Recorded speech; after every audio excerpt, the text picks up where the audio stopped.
You're listening to the Lo-Fi Music Academy podcast, your go-to space for all things lo-fi. Sit back, relax, and let's dive into the world of lo-fi music production. Hi, and welcome to the Lo-Fi Music Academy podcast. I'm Spencer J, your guide through the chilled-out, atmospheric world of lo-fi beats. Today we're diving into the world of lo-fi subgenres.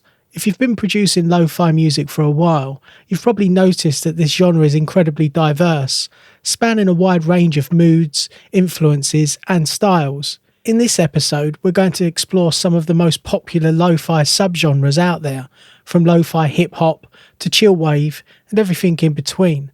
Whether you're a beginner just starting out or an intermediate producer looking to explore new sounds, this episode will give you some fresh insights and inspiration.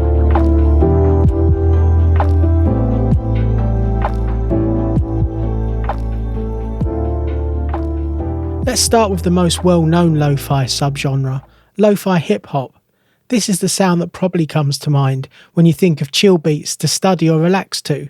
Lo-fi hip-hop is built around smooth, jazzy chords, laid-back drum patterns, and that unmistakable nostalgic vibe created by the use of vinyl crackle or tape hiss, and organic sounds. Producers like Jay Dilla and New Jabs laid the foundation for this subgenre with their use of sampled jazz, soul and R&B tracks, mixed with boom bap style drum beats. The key here is keeping the rhythm relaxed but engaging, often utilising slower tempos, around 60 to 90 beats per minute. The drums are typically loose and can even feature swing or slight imperfections that give them that humanised feel. This style is great for beginners because the basic elements, simple chords, steady drums and ambient textures are easy to start with, but there's a lot of room for creativity and complexity as you grow.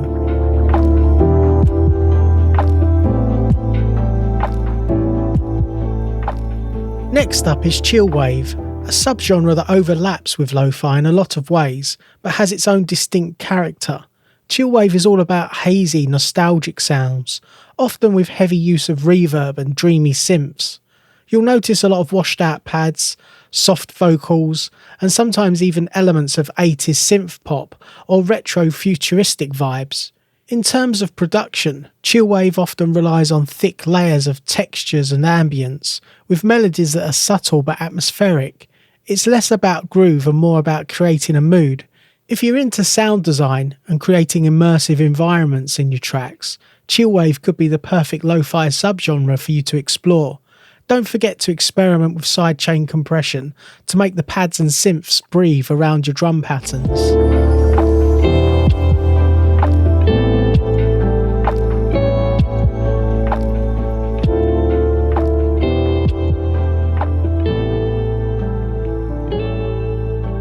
Another subgenre we can't forget is lo-fi jazz. As you might guess, this style pulls heavily from traditional jazz influences. Think rich, complex chord progressions and melodic improvisation. Lo-fi jazz producers often include instruments like Rhodes pianos, upright bass, and smooth saxophone solos in their tracks, giving them that classic lounge-like feel.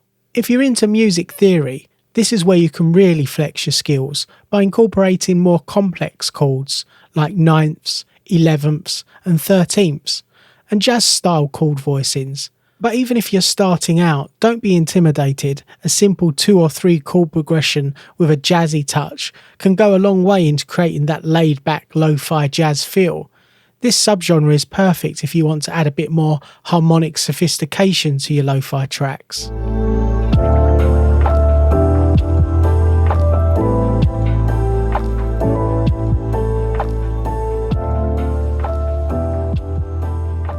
For those who love creating soundscapes and atmospheric tracks, ambient lo-fi might be your go-to subgenre. This style is characterised by slower tempos, minimal percussion, and a focus on texture over melody or rhythm. The goal here is to create a sense of space and tranquility, making ambient lo-fi a favourite for meditation, relaxation, or even background music for creative tasks. In terms of production, you'll be working with lush pads, long reverbs, and gentle swells of sound. It's less about beats and more about the emotional resonance and textures you create. Field recordings or nature sounds often play a big part in ambient lo-fi, adding an organic element to the otherwise electronic soundscape. If you're looking to experiment with sound design or want to create music that feels deeply introspective, this is a subgenre you'll want to explore more.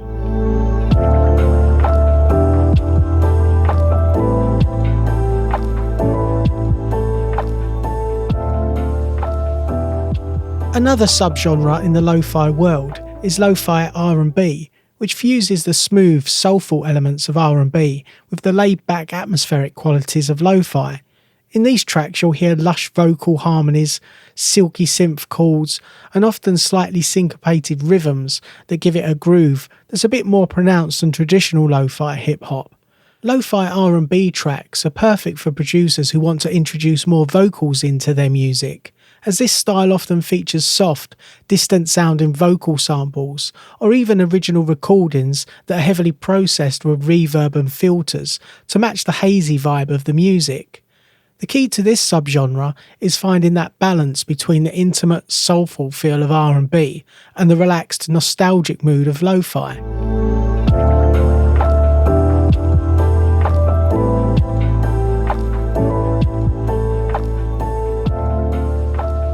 Finally, let's talk about experimental lo-fi, which pushes the boundaries of what we typically expect from the genre. Here producers blend a variety of influences, from glitch to EDM. This subgenre is where you'll find unusual time signatures, complex textures, and abstract sound design. Experimental lo-fi is great for those who want to break free from the standard lo-fi formula and explore new creative territory. You can mix in unconventional samples, use extreme distortion or filtering techniques, and even play around with randomized sequencing to create a more unpredictable yet still chill vibe. If you're feeling adventurous and want to create something truly unique, this is the subgenre to dive into. That wraps up today's exploration of different lo-fi subgenres. Remember, there's plenty out there, including Japanese lo-fi, which is one of my favourites. From lo-fi hip-hop to ambient lo-fi, each subgenre offers its own unique vibe and creative possibilities. The beauty of lo-fi is it's such a flexible genre.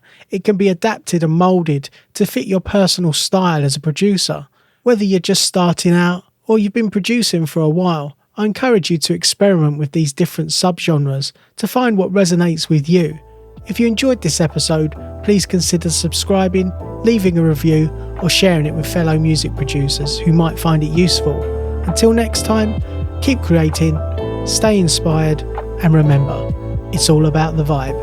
Take care and see you in the next episode. Thanks for tuning in to the Lo-Fi Music Academy podcast. If you're ready to start making lo-fi music and want to go even deeper, grab your free guide. Discover the 6 essential steps to create a release-ready lo-fi track from scratch. Whether you're using budget gear in your bedroom or a small home studio, this guide will help you get that polished, dreamy lo-fi sound you're after. Just go to www.lofimusicacademy.com. Until next time, keep creating those laid-back vibes, and don't forget to subscribe for more lo-fi tips and tricks.